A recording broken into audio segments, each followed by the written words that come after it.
Dhaka farm gate cinema হলের পাশে এই রেস্টুরেন্টের মধ্যে প্রতিনিয়ত এভাবে কুকুরকে জবাই করে রান্না করে মানুষকে খাওয়ানো হয়। আর বিশেষ করে আমাদের বাংলাদেশ সেনাবাহিনী এবং পুলিশ প্রশাসনদেরকে দৃষ্টি আকর্ষণ করে বলতেছি, অতি দ্রুত যেন এই রেস্টুরেন্টের প্রতি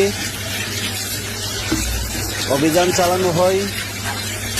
আমি জানি না আমার চাকরি থাকবে কিনা, তারপরও আমি এই ভিডিওটা আপলোড দিয়ে যাব, কারণ আমি চাই না আরও মানুষ যেন এগুলা খেয়ে যেন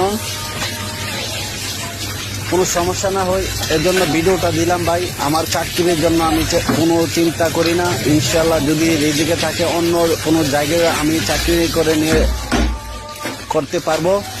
সবাই ভিডিওটা বেশি বেশি শেয়ার করে দিবেন। আমি আবারও বলে দিচ্ছি, ঢাকা ফার্ম গেট সিনেমা হলের পাশে রেস্টুরেন্টের মধ্যে অভিযান চালানোর জন্য বাংলাদেশ পুলিশ প্রশাসন এবং সেনাবাহিনীদেরকে দৃষ্টি আকর্ষণ করে বলতেছি ভাই, আমার কোনো চাকরি দরকার নাই। আমার এই ভিডিওটা যেন সবাই দেখতে পাই, সবাই একটু শেয়ার করে দিবেন।